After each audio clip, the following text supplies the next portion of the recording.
ॐ भूर्भुवस्वः तत्सवितुर्वरेण्यं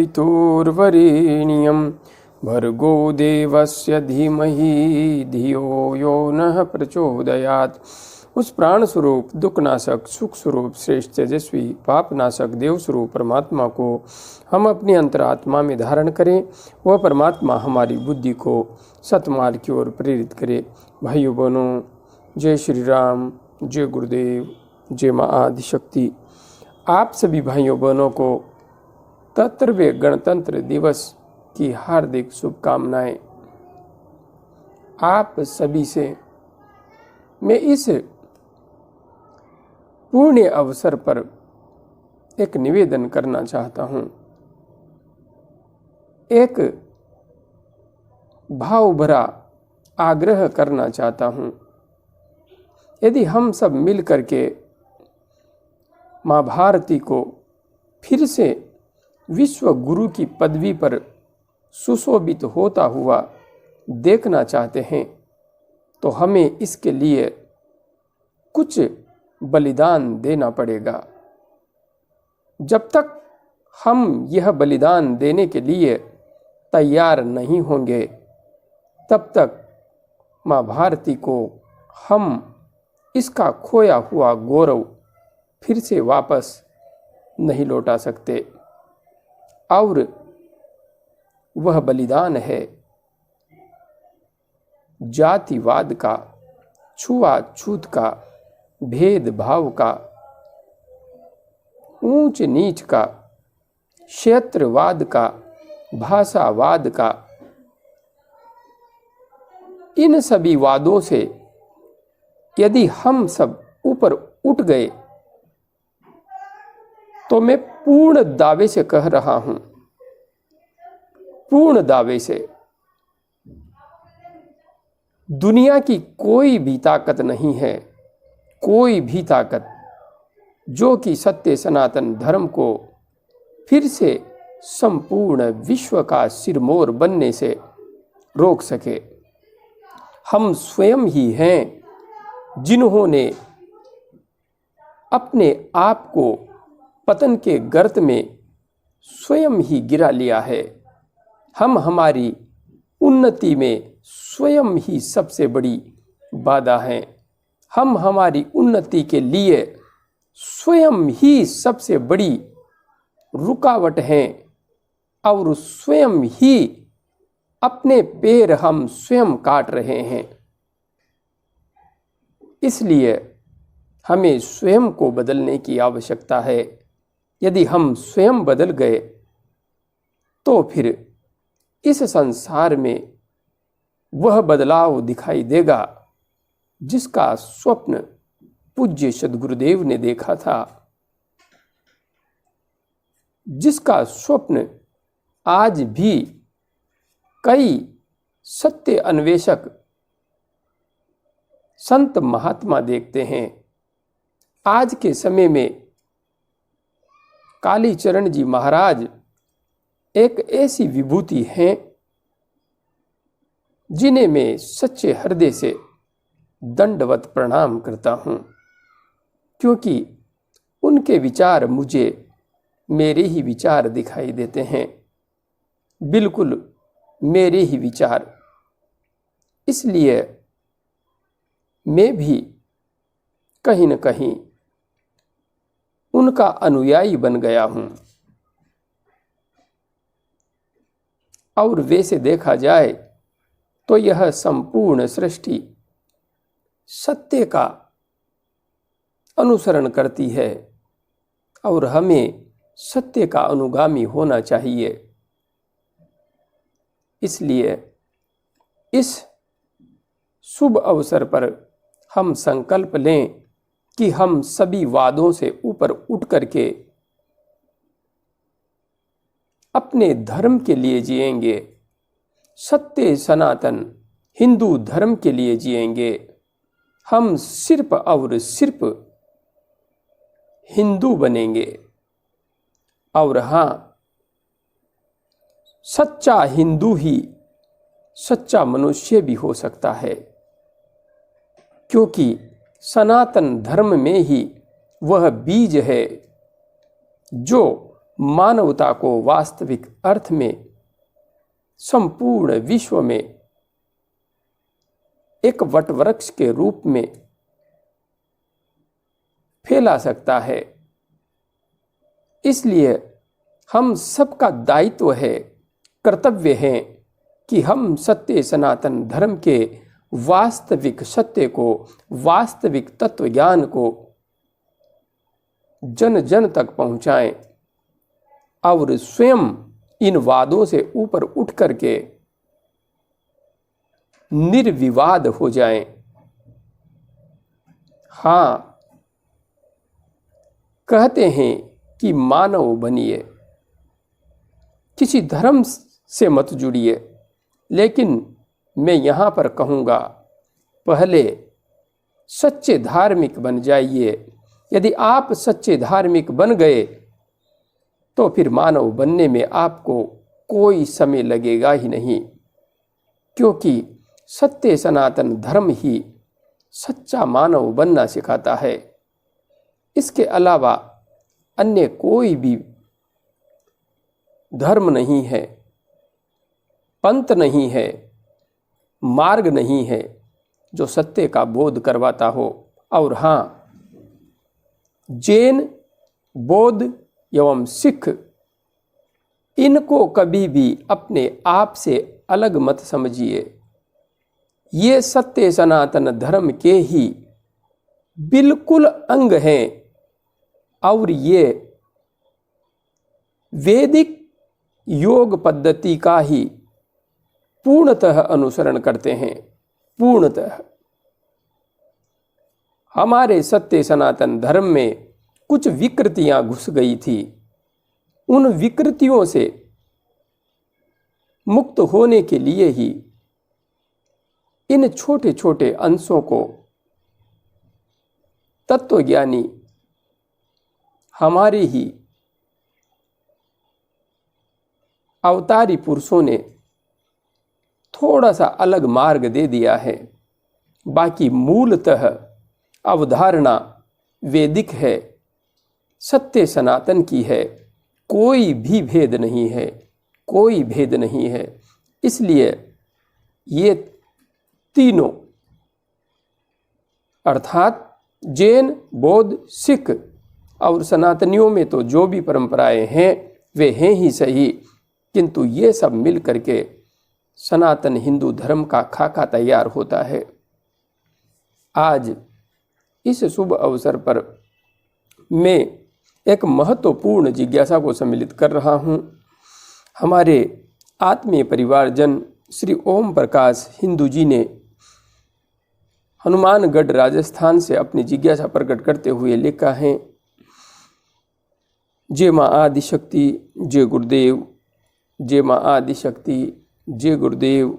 ओम प्रकाश जी, गुरुदेव, क्या यह सच है कि कुंडलिनी जागृत होने पर अत्यधिक पीड़ा होती है?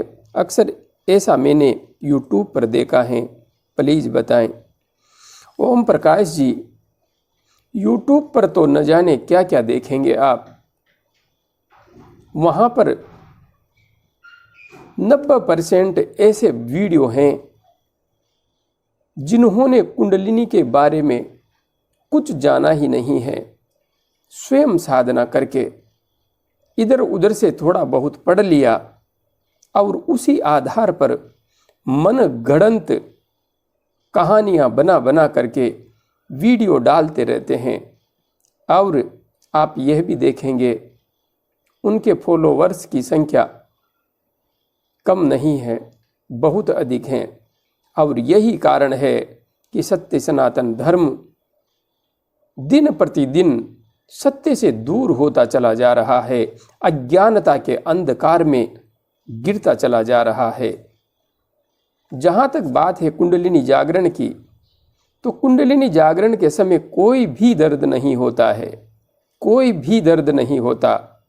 यह एक पूर्णतया साइंटिफिक पद्धति है और यह वैज्ञानिक तरीके से ही संपादित होती है। यहाँ पर कोई चमत्कार भी नहीं होता, सिर्फ और सिर्फ विज्ञान घटित होता है। 100% विज्ञान, जो कि हमारे प्राणों का विज्ञान है, प्राण ऊर्जा का विज्ञान है। और जब हम एक विज्ञान युक्त पथ से गुजरते हैं तो यह विज्ञान हमारे शरीर में बहुत ही शीघ्र क्रिया करने लगता है, जिसका कि हमें स्पष्टतया पता चलता है। इसलिए ऐसा कुछ भी नहीं होता है, इससे डरने की भी कोई आवश्यकता नहीं है। हाँ, एक मार्गदर्शक योग्य गुरु की आवश्यकता होती है, इसे मैं नकारता नहीं हूँ, क्योंकि इस राह पर चलते हुए कुछ समस्याएं आती हैं, खतरे तो हैं, किंतु उन खतरों से यदि योग्य गुरु हैं, योग्य मार्गदर्शक साथ हैं, तो निश्चित रूप से सहजता से बाहर निकला जा सकता है। और योग्य गुरु या मार्गदर्शक का साथ होने का अर्थ यह नहीं है कि आपके साथ साथ ही घूमें।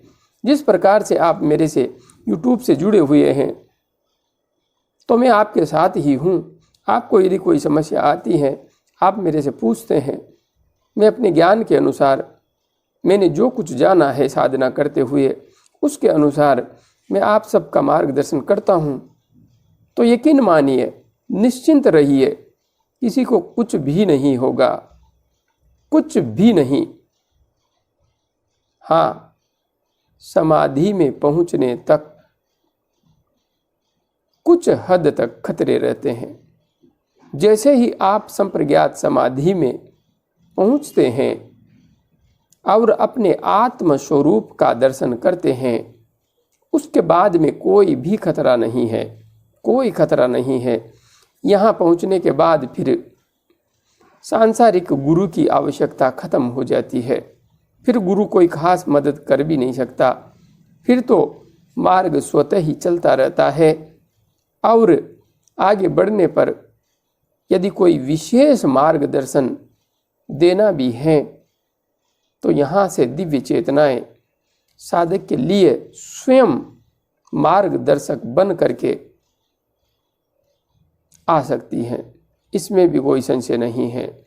हाँ, वैसे तो साधक के अंतस्थ में स्वतः ही ज्ञान का आविर्भाव होने लगता है और उसी के परिणाम स्वरूप वह आगे के मार्ग को तय करता चला जाता है। इसलिए आप आगे बढ़ते रहिए, डरिए मत, सब कुछ सहजता से होता है, कोई विशेष खतरा नहीं है। आगे में हमारी गुरु बहन रजनी पांडे जी और गुरु भाई सुनील पांडे जी के द्वारा जिन आत्मीय परिवार जनों से माँ के धाम निर्माण हेतु दान राशि एकत्रित की गई है, उनमें से अंतिम नाम को आज सम्मिलित कर रहा हूँ। बहन प्रियंका चौहान जी दिल्ली से हैं। इन्होंने माँ के धाम के निर्माण हेतु 500 रुपये की राशि समर्पित की है और इस प्रकार से बहन एवं भ्राताश्री के द्वारा अथक प्रयास करके अब तक 2,78,766 रुपये की राशि माँ के धाम निर्माण हेतु संग्रहित करके समर्पित की जा चुकी है। आगे हमारे YouTube चैनल से बहन जसकौर हिंदू जी, जो कि हमारी आत्मीय परिवारजन हैं, प्रति माह 500 रुपये की राशि माँ के धाम निर्माण हेतु समर्पित कर रही हैं। बहन ने इस माह भी 500 रुपये की राशि माँ के धाम निर्माण हेतु समर्पित की हैं। आगे भाई हरि हिंदू जी स्कॉटलैंड से, जो कि प्रति सप्ताह माँ के धाम निर्माण हेतु 5100 रुपये की राशि समर्पित कर रहे हैं। इस सप्ताह भी 5100 रुपये की राशि माँ के धाम निर्माण हेतु समर्पित की हैं। आप सभी आत्मीय परिवारजनों का बहुत बहुत धन्यवाद, बहुत बहुत साधुवाद। मैं जगत जननी माँ से प्रार्थना करता हूँ कि आप सब पर हमेशा अपनी कृपा बनाए रखें और आप सबको सत्य, धर्म, न्याय, परोपकार और आत्मज्ञान के पथ पर आगे बढ़ने की सत प्रेरणाएं हमेशा देती रहे। हाँ, माँ से मेरी यही प्रार्थना है, विशेष प्रार्थना है कि सनातन के अनुयायियों को इन सारे वादों से ऊपर उठा दें और एक ही वाद जीवित रह जाए, हिंदुत्ववाद, सनातनवाद, धर्मवाद। क्योंकि इस वाद का होना नितांत आवश्यक है। यही वाद है जो यदि हमारे अंतस्थ में जागृत हो जाए तो संपूर्ण संसार की समस्त विडंबनाओं का अंत हो सकता है। यदि हम सत्य सनातन धर्म के वास्तविक सिद्धांतों को समझ करके धारण करने एवं विश्व में उन्हें प्रचारित एवं प्रसारित करने का संकल्प अपने अंतस्थ में धारण कर लें तो निश्चित ही यह मानवता कल्याण की राह की ओर आगे बढ़ जाएगी। फिर मानव मात्र ही नहीं, प्राणी मात्र का हित संधान करने वाला धर्म संपूर्ण विश्व में होगा। इसलिए सच्चा हिंदू बनिए, सच्चा सनातनी योद्धा बनिए। मैं आप सबसे यही निवेदन करता हूँ। जय गुरुदेव, जय माँ आदि शक्ति।